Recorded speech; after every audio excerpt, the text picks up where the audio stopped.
Thierry Coupin, je suis ingénieur chimiste de formation et ma passion est le karaté que je pratique depuis l'âge de 12 ans. Donc cette année on fêtera les 45 ans de pratique. J'ai été membre de l'équipe nationale, j'ai participé Coupe d'Europe, Coupe du Monde, évidemment tous les championnats fédéraux nationaux. Je suis devenu par la suite arbitre national puis arbitre international. J'ai aussi occupé des postes en tant qu'administrateur, président et vice-président de la Fédération francophone de karaté, de la Fédération belge de karaté. Donc j'ai un parcours relativement complet et actuellement ma plus grosse passion c'est d'enseigner. Le karaté dans la vie quotidienne m'apporte une très grande stabilité, une bonne gestion du stress. C'est ce côté du karaté qui m'intéresse puisque c'est l'épanouissement de l'individu. C'est très positif tout ce que m'apporte et dans ma vie professionnelle, dans ma vie familiale et dans mes relations avec le club et les instructeurs du club. Le plus beau souvenir que j'ai en tant que compétiteur, c'est ma sélection et ma participation à Tokyo, donc au Japon, pour la Coupe du Monde en 1992. C'était, je vais dire, l'apothéose pour un karatéka amateur que je suis. Au point de vue du club, ça a été la transformation de ce bâtiment en un vrai dojo. Et c'est aussi le sourire de la famille quand je reviens avec une coupe ou même sans coupe où j'ai fait une bonne participation, où je n'avais pas forcément eu une très bonne prestation point de vue podium, mais que j'avais quand même fait de mon mieux. Donc voilà, c'est les moments partagés en famille et partagés dans la famille du club évidemment. Ce qui me plaît le plus en tant qu'instructeur dans le club, mais aussi au niveau de la fédération, parce que je suis diplômé instructeur de la Japan Karate Association, où je passe encore des examens pour monter en niveau au point de vue instructeur international. Mais disons au niveau du dojo, c'est le contact avec les jeunes surtout, que ce soit les tout petits à partir de 3 ans, mais aussi les adolescents qu'il faut gérer différemment, les adultes aussi. Bien souvent on me pose la question, « tu vieillis pas, comment tu fais ?» Je suis en permanence en contact avec des jeunes et c'est les jeunes qui me tiennent jeune justement.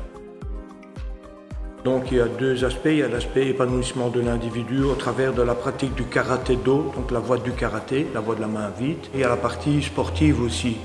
Et donc j'ai eu l'occasion de combattre dans les deux systèmes, que ce soit en karaté traditionnel de la Japan Karate Association, donc la JKA, mais aussi au niveau de la Fédération mondiale de karaté qui englobe tous les styles de karaté et qui était olympique cette année d'ailleurs.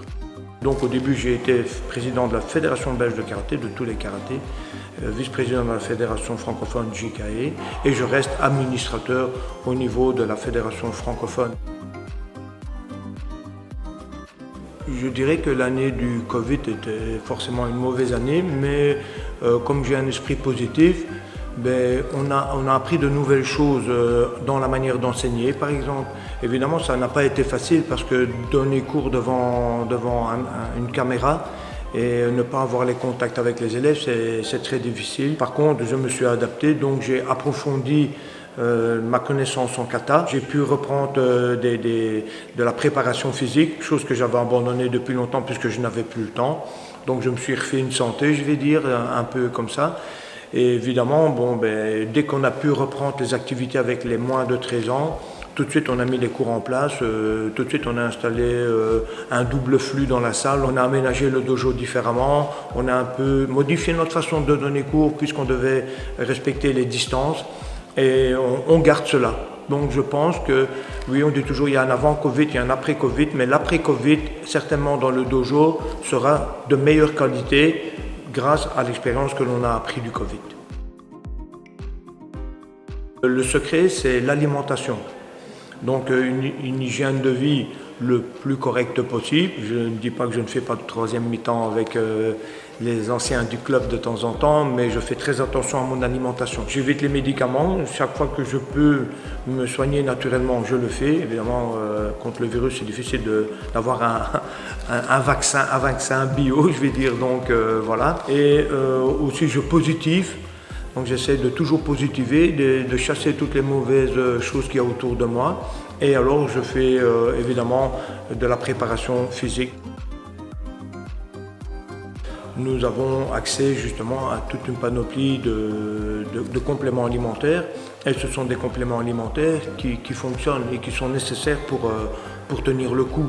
Donc il y a toute une gamme de produits qui sont vraiment de bonne qualité.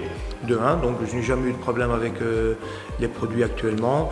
Pour ce qui est des équipements, effectivement, c'est pas toujours facile de trouver des équipements lourds, genre punching ball, des sacs de frappe, des tatamis.